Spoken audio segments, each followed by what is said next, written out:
नमः श्री वर्धमानाय।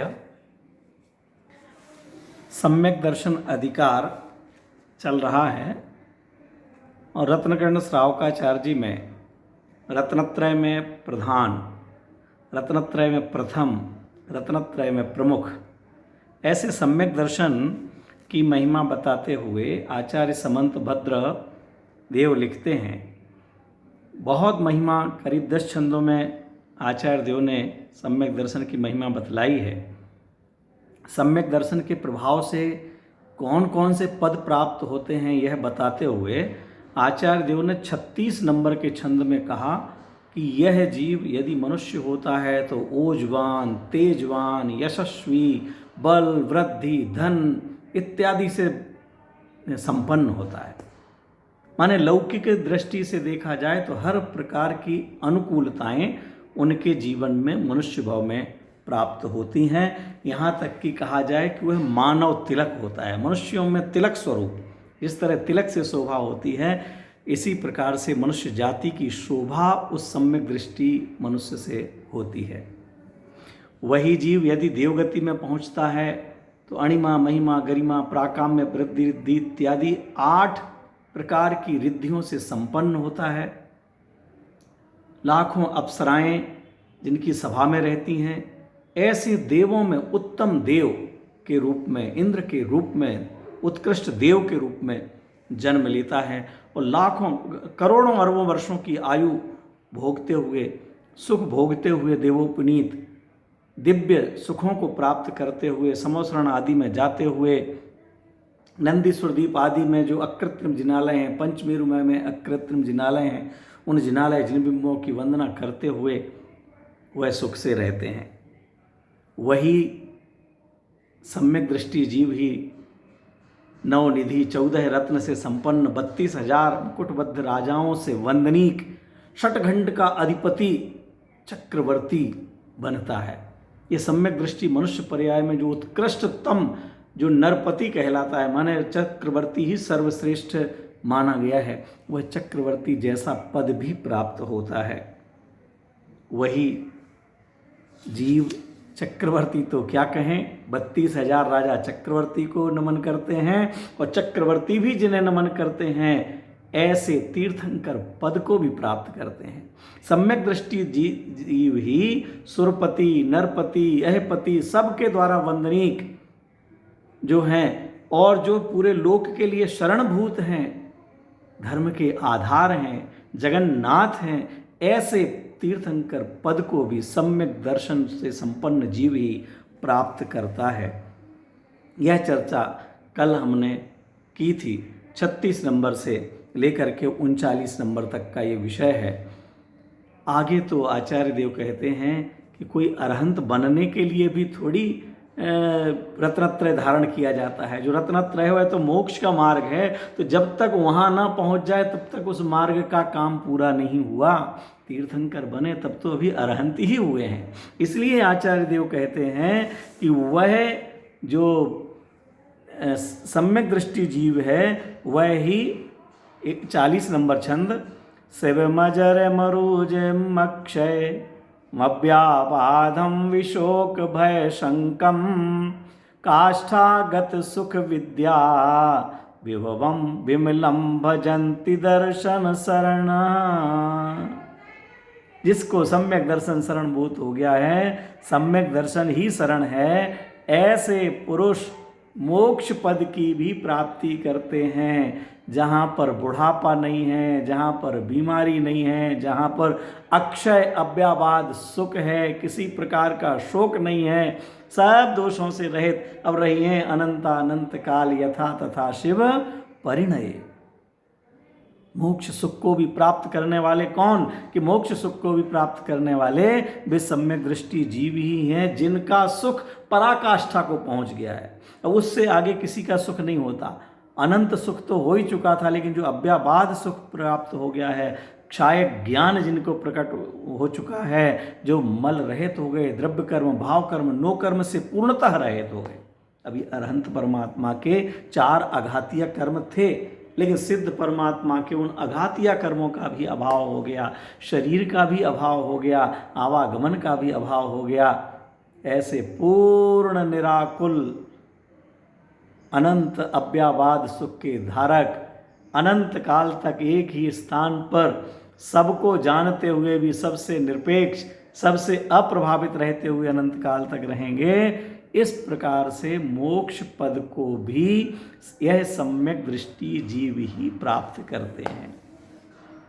आचार्य समंतभद्र स्वामी इस सम्यक दर्शन की महिमा जो सर्वत्र लिखी हुई है, चाहे कुंदकुंदाचार्य देव के ग्रंथ पढ़े जाएं, चाहे अन्य आप पुरुषार्थ सिद्धिउपाय ग्रंथ पढ़ें, जहाँ पर भी रत्नत्रय की बात आई है, सम्यक दर्शन को नींव मान करके, मूल मान करके, उसको खेवटिया मान करके, उसको प्रथम मान करके, अंक मान करके, नहीं तो बिना इसके सभी को शून्य के समान समझा गया है। आचार्य समंत भद्रदेव सम्यक दर्शन अधिकार को संपन्न करते हुए अब इसको विराम देना चाहते हैं और वह अंतिम छंद लिखते हैं, जो कुछ है यह सब सम्यक दर्शन से ही संपन्न हो रहे हैं। जो बड़े से बड़े पद कहे गए हैं वो सब पद सम्यक दृष्टि जीव को ही आरक्षित हैं। सभी सम्यक दृष्टि जीव चक्रवर्ती नहीं बनते, सभी सम्यक दृष्टि जीव तीर्थंकर नहीं बनते। निर्वाण तो सभी सम्यक दृष्टियों को होता है, लेकिन जो इंद्र चक्रवर्ती तीर्थंकर के पद हैं वह तो बहुत सीमित हैं, लेकिन जिनको भी मिलते हैं वो सम्यक दर्शन के प्रभाव से ही मिलते हैं। तो क्या सम्यक दर्शन से वो कर्म बंधता है? सम्यक दर्शन क्या बंध का कारण है कि मोक्ष का मार्ग है? सम्यक दर्शन तो मोक्ष का ही मार्ग है। सम्यक दर्शन से बंध नहीं होता, परंतु सम्यक दृष्टि जीव को ही जो रागांश है, राग शेष है, उस राग में ही इतनी ताकत है कि वह ऐसे उत्कृष्ट पुण्य को बांध सकता है। मिथ्या दृष्टि कितना भी बाहर में व्रत तप आदि करे, दान करे, सब कुछ करे, लेकिन मिथ्या दृष्टि के राग में वह पावर नहीं है कि वह चक्रवर्ती का पद प्राप्त करा सके, नारायण प्रतिनारायण का पद प्राप्त करा सके, इंद्र का पद प्राप्त करा सके। वह सम्यक दृष्टि जीव के ही, ज्ञानियों के राग में ही वह पावर है।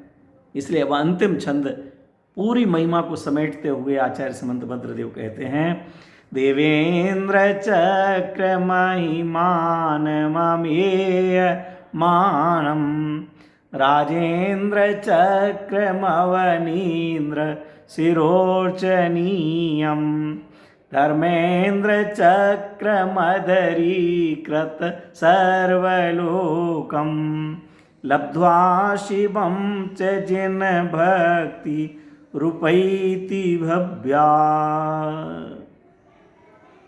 हे सम्यक दृष्टि जीव, जो जिनेन्द्र भक्त है वो जिनेन्द्र भगवान की भक्ति के फल में वीतरागी देव, वीतरागता के पोषक शास्त्र और वीतरागता के उपासक गुरुओं को स्वीकार करता है, उनको ही सत्य मानता है, उनके द्वारा प्ररूपित सिद्धांतों को सत्य मानता है और उन जैसे अपने आत्मा का अनुभव करता है, वह सम्यक दृष्टि जीव देवेंद्र चक्र को प्राप्त करता है। सबसे पहले कहा देवेंद्र चक्र। जो देवेंद्र चक्र कैसा है कि जो महिमान ममेय मानम, जिसकी महिमा अमेय है, अप्रमाण है। स्वर्ग लोक की महिमा क्या कही जाए, स्वर्ग की महिमा तो स्वर्ग जैसी ही है। इष्टोपदेश में लिखा है, नाके नाकौक्षामिव। नाके, नाक का मतलब स्वर्ग भी होता है। स्वर्ग का सुख स्वर्ग के समान ही होता है। देवेंद्रों का जो समूह है, उनका जो सुख है, वो उनका प्रभाव है, वो अमाप है। ऐसे देवेंद्र चक्र को प्राप्त करते हैं। राजेंद्र चक्र, चक्रवर्ती का चक्र भी उन्हीं सम्यक दृष्टि जीवों को प्राप्त होता है जिनके लिए अवनीन्द्र शिरोर्चनीयम, जो इस अवनी के 32,000 राजा हैं, वो सब सिर झुका करके उनकी अर्चना करते हैं। ऐसे राजेंद्र चक्र को प्राप्त करते हैं। और वे सम्यक दृष्टि जीव ही धर्मेंद्र चक्र, वे ही सम्यक दृष्टि जीव धर्मेंद्र चक्र को प्राप्त करते हैं, जिसमें कि 100 इंद्र आकर के जिनको नमन करने लगते हैं, जो इस पूरे सबके शरणभूत हैं। ऐसे धर्मेंद्र चक्र को प्राप्त करते हैं और अंत में ऐसे सम्यक दृष्टि जीव ही देवेंद्र चक्र, राजेंद्र चक्र, धर्म चक्र को प्राप्त करके सिद्ध चक्र में शामिल हो जाते हैं। लब्ध्वा शिवम शिवमुपैति जिनेन्द्र भक्ता।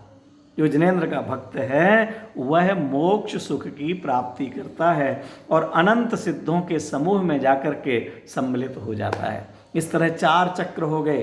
देवेंद्र चक्र इंद्र के पास, चक्र का मतलब समूह भी होता है, चक्र एक अलग से चक्र भी होता है। राजेंद्र चक्र जो चक्रवर्ती का चक्र है, धर्म चक्र जो तीर्थंकर परमात्मा के आगे आगे चलता है, और सिद्ध चक्र सिद्धों का समूह, इसीलिए सिद्ध चक्र विधान किया जाता है।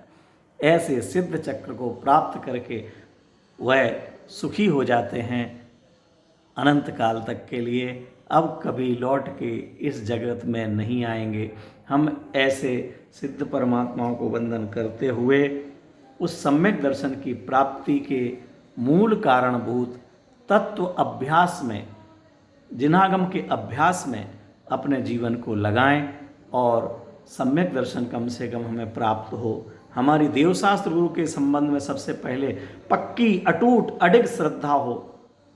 हम उनके 7 तत्वों का अभ्यास करें, उसमें हितकारी कौन, अहितकारी कौन, स्व और पर का विवेक करें, और ये विवेक करने के बाद स्व कौन, उस स्व में अपनत्व स्थापित करें, तो हमारा जीवन सार्थक होगा।